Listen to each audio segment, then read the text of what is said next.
യുക്രൈനിൽ മാത്രം ഒതുങ്ങുന്നില്ലേ? ഒരു വശത്ത് യുക്രൈൻ ആകാശം വീണ്ടും റഷ്യൻ മിസൈലുകളുടെ ഗർജനത്തിൽ വിറയ്ക്കുമ്പോൾ മറുവശത്ത് യുക്രൈൻ അതിർത്തിയിൽ നിന്ന് വെറും 95 കിലോമീറ്റർ മാത്രം അകലെയുള്ള പോളണ്ടിൽ ദുരൂഹ സ്ഫോടനം. വയലിന്റെ നടുവിൽ ഭീമാകാരമായ ഗർത്തം, ചിതറിക്കിടക്കുന്ന അജ്ഞാത വസ്തുവിന്റെ അവശിഷ്ടങ്ങൾ. എന്താണ് യഥാർത്ഥത്തിൽ സംഭവിച്ചത്?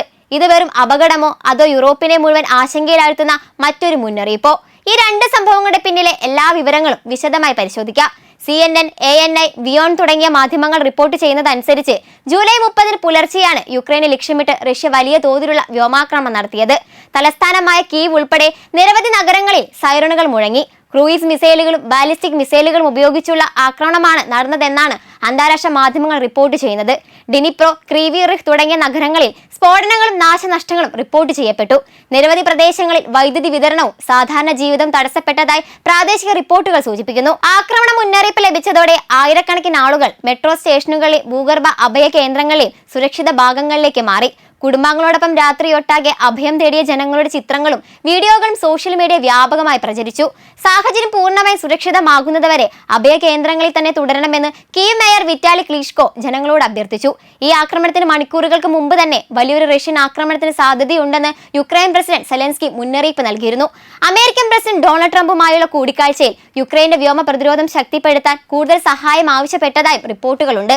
ഫോക്സ് ന്യൂസിന് നൽകിയ അഭിമുഖത്തിൽ യുദ്ധം അവസാനിപ്പിക്കാൻ പാശ്ചാത്യ രാജ്യങ്ങൾ ആഗ്രഹിക്കുന്നുണ്ടെങ്കിലും റഷ്യ താൽക്കാലിക വെടിനിർത്തലിന് പോലും തയ്യാറാകുന്നില്ല എന്നാണ് സെലൻസ്കി ആരോപിച്ചത്.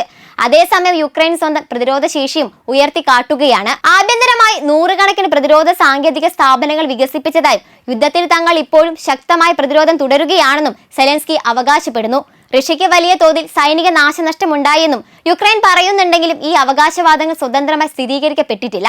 എന്നാൽ യുദ്ധഭൂമിയിലെ യാഥാർത്ഥ്യം അതീവ സങ്കീർണമാണ്. ഒരു വശത്ത് യുക്രൈൻ തങ്ങളുടെ പ്രതിരോധം ശക്തമാണെന്ന് പറയുമ്പോൾ മറുവശത്ത് റഷ്യ തുടർച്ചയായി വലിയ വ്യോമാക്രമണങ്ങൾ നടത്താൻ ശേഷിയുള്ളതായാണ് സംഭവ വികാസങ്ങൾ കാണിക്കുന്നത്. അതിനാൽ തന്നെ ഇരുപക്ഷവും തങ്ങൾക്ക് അനുകൂലമായ വിവരങ്ങൾ പുറത്തുവിടുന്ന സാഹചര്യത്തിൽ സ്വതന്ത്ര സ്ഥിരീകരണങ്ങൾക്ക് വലിയ പ്രാധാന്യമുണ്ട്. ഇതിനിടെയാണ് പോളണ്ടിൽ മറ്റൊരു ദുരൂഹ സംഭവം റിപ്പോർട്ട് ചെയ്യപ്പെട്ടത്.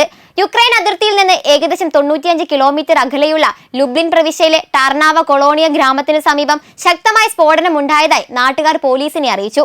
സ്ഥലത്തെത്തിയ ഉദ്യോഗസ്ഥർ കെട്ടിടങ്ങളിൽ നിന്ന് ഏകദേശം 2 കിലോമീറ്റർ അകലെയുള്ള വലിയൊരു ഗർത്തവും അജ്ഞാത വസ്തുവിന്റെ ചിതറിക്കിടക്കുന്ന ഭാഗങ്ങളും കണ്ടെത്തി. സംഭവത്തിന് പിന്നാലെ പ്രദേശം പോലീസ് വളഞ്ഞു. സുരക്ഷാ ഏജൻസികൾ അന്വേഷണം ആരംഭിച്ചു. സ്ഫോടനത്തിന് കാരണം എന്താണെന്നോ കണ്ടെത്തിയ അവശിഷ്ടങ്ങൾ ഏത് തരത്തിലുള്ള വസ്തുവിന്റേതാണെന്നോ ഇതുവരെ ഔദ്യോഗിക സ്ഥിരീകരണമില്ല. അതിനാൽ വിവിധ തരത്തിലുള്ള അഭ്യൂഹങ്ങൾ പ്രചരിക്കുന്നുണ്ടെങ്കിലും അന്വേഷണ ഫലം പുറത്തു വരുന്നതുവരെ നിഗമനങ്ങളിൽ എത്താൻ സാധിക്കുകയുമില്ല. ഇതാദ്യമായല്ല യുക്രൈൻ യുദ്ധത്തിന്റെ പ്രത്യാഘാതങ്ങൾ പോളണ്ടിന്റെ ശ്രദ്ധ പിടിച്ചുപറ്റുന്നത്.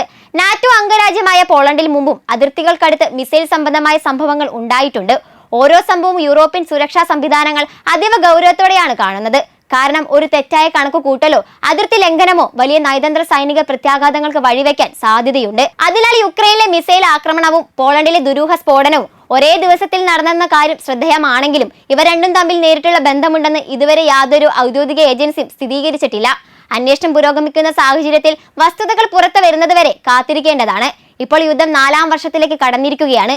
ഇരുപക്ഷങ്ങളും സൈനിക ശേഷി വർദ്ധിപ്പിക്കുമ്പോൾ നയതന്ത്ര ചർച്ചകൾ വലിയ മുന്നേറ്റമില്ലാതെ തുടരുകയാണ്. ഓരോ പുതിയ ആക്രമണവും സാധാരണ ജനങ്ങളുടെ ജീവിതത്തെ കൂടുതൽ ദുഷ്കരമാക്കുകയും യൂറോപ്പിന്റെ സുരക്ഷയെക്കുറിച്ചുള്ള ആശങ്കകൾ വർദ്ധിക്കുകയും ചെയ്യുന്നു. അവസാനം ഒരു പ്രധാന കാര്യം ഓർക്കാം. യുദ്ധകാലത്ത് പുറത്തുവരുന്ന വിവരങ്ങളിൽ പലതും ഇരുപക്ഷങ്ങളുടെയും അവകാശവാദങ്ങളായിരിക്കും. അതിനാൽ ഔദ്യോഗിക അന്വേഷണ ഫലങ്ങളും വിശ്വസനീയമായ അന്താരാഷ്ട്ര മാധ്യമങ്ങളുടെ സ്ഥിരീകരണങ്ങളും ലഭിക്കുന്നതുവരെ എല്ലാ വിവരങ്ങളെയും സൂക്ഷ്മതയോടെ സമീപിക്കേണ്ടത് അനിവാര്യമാണ്. യുക്രൈനിൽ വീണ്ടും മിസൈലുകൾ പതിക്കുന്നു.